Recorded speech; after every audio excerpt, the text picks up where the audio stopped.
എല്ലാവർക്കും പുതിയൊരു വീഡിയോയിലേക്ക് സ്വാഗതം. ഇന്ന് നമ്മളിവിടെ ഉണ്ടാക്കി കാണിക്കുന്നത് സാധാരണ വെള്ളയപ്പമാണ്. എന്താണ് ഈ വെള്ളയപ്പം ഉണ്ടാക്കി കാണിക്കുന്നതെന്ന് നിങ്ങൾക്ക് തോന്നുമായിരിക്കും. അതിന് ഒരു ഉത്തരമുണ്ട്. കാരണം ഞാൻ വെള്ളയപ്പം ജോലിക്ക് പോകുമ്പോഴൊക്കെ കൊണ്ടുപോകുമ്പോൾ എല്ലാവരും ചോദിക്കാറുണ്ട്, എങ്ങനെ ഇത്ര സോഫ്റ്റ് ആയിട്ടുണ്ടാകുന്നത്, എങ്ങനെ ഇത്ര ടേസ്റ്റി എന്നൊക്കെ ചോദിക്കാറുണ്ട്. അപ്പോൾ ഞാൻ വിചാരിച്ചു പലർക്കും അതറിയില്ലായിരിക്കും, അപ്പോൾ അതൊന്ന് കാണിക്കാം എന്ന് വിചാരിച്ചു. അതുകൊണ്ടാണ് ഇത് തിരഞ്ഞെടുത്തത്. അപ്പോൾ നമുക്ക് വീഡിയോയിലേക്ക് കിടക്കാം. അതിന് വേണ്ടിയ സാധനങ്ങൾ നമ്മൾ സാധാരണ വെള്ളയരി, തേങ്ങ, ചോറ്, അല്പം ചോറ്, പഞ്ചസാര, ജീരകം, ഈസ്റ്റ്, ഇത്രയും സാധനങ്ങളാണ് ഇതിന് വേണ്ടിയത്. അപ്പോൾ ഞാൻ ഇവിടെ എടുത്തിരിക്കുന്നത് നമ്മുടെ സാധാരണ ചിരണ്ടിയ തേങ്ങയല്ല കേട്ടോ, അത് ഉണക്ക തേങ്ങയാണ്, തേങ്ങാപ്പൊടി. അപ്പോൾ ഞങ്ങൾ UAE ആണ് താമസിക്കുന്നത്. അപ്പോൾ ആ സമയത്ത് അവിടെ കിട്ടുന്ന ഒരു തേങ്ങയാണ്, അത് ഇങ്ങനെ തേങ്ങാപ്പൊടി കിട്ടും. അതാണേലും മതി, ടേസ്റ്റിന് ഒരു കുറവുമില്ല. അപ്പോൾ അതിൻ്റെ അളവെല്ലാം ഞാൻ പറഞ്ഞുതരാം.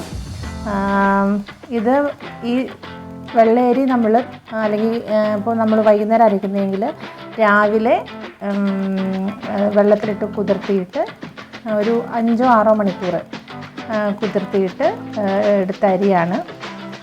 അത് 2 തവി അരിയിട്ട് കഴിഞ്ഞാൽ 1 തവിയോളം ചോറിടണം. പിന്നെ 1 തവി തേങ്ങ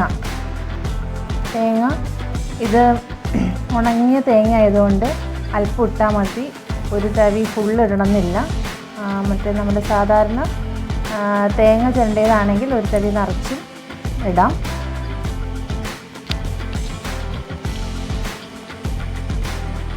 പിന്നെ 2 ടീസ്പൂൺ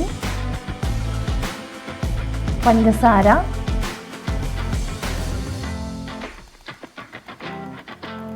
ഒരു നുള്ള് ഈസ്റ്റ് മതി.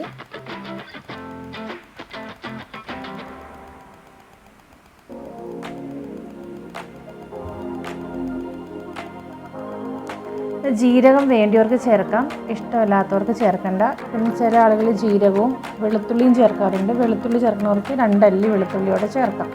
അപ്പം ഞങ്ങൾ വീട്ടിൽ വെളുത്തുള്ളിയുടെ ടേസ്റ്റ് അത്ര ഇഷ്ടമല്ലാത്തതുകൊണ്ട്, അപ്പത്തിൻ്റെ കൂടെ ഇഷ്ടമില്ലാത്തതുകൊണ്ട് ചേർക്കാറില്ല. പിന്നെ ആവശ്യത്തിന് വെള്ളം, ഇത്രയും ചേർത്തിട്ട് മിക്സിയിൽ നന്നായിട്ട് അരയ്ക്കുക. ഞാൻ ഉപ്പ് ഈ സമയം ചേർക്കാറില്ല അരയ്ക്കുമ്പോൾ.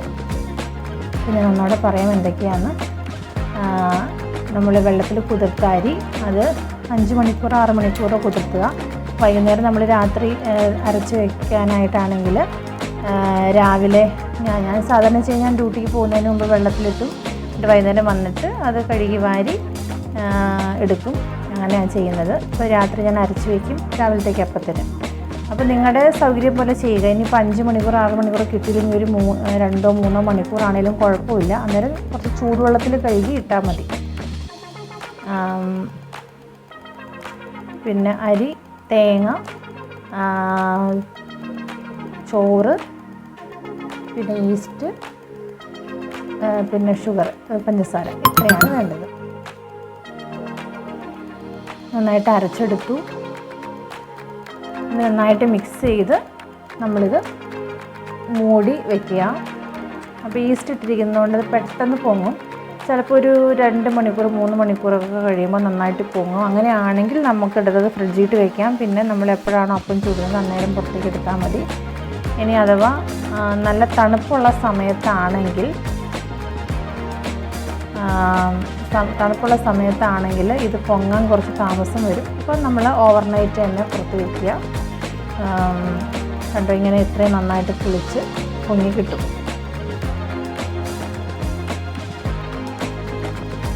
അപ്പോൾ അത്രയും സമയം നമ്മൾ പുറത്ത് വയ്ക്കുന്നുണ്ടെങ്കിൽ ഇത് പുറത്തേക്ക് പോകാതിരിക്കണം, നന്നായിട്ട് കുളിച്ച് പൊങ്ങുക. അപ്പോൾ പോകാതിരിക്കാൻ അടിയിലൊരു പാത്രം കൂടെ വെച്ച് കൊടുക്കുക. നമ്മൾ ചുടാനായിട്ട് പോവാണ്. ഇതാണ് അതിൻ്റെ കൺസിസ്റ്റൻസി മാവിൻ്റെ.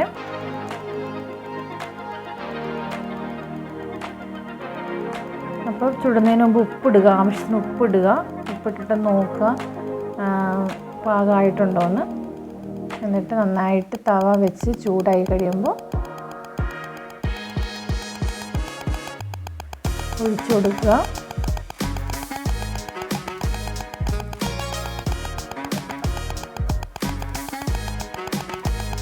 ഒഴിച്ച് എന്നിട്ട് മൂടി വയ്ക്കുക. മൂടി വെച്ചിട്ട് ഇങ്ങനെ ഹോൾസൊക്കെ വന്നിട്ടുണ്ട്. അപ്പം നല്ല ഒരപ്പം നമുക്ക് കിട്ടും.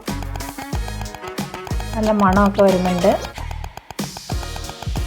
ഞാൻ സാധാരണ മറിച്ചിടാറുണ്ട്. മറിച്ചിട്ടില്ലെങ്കിലും കുഴപ്പമില്ല.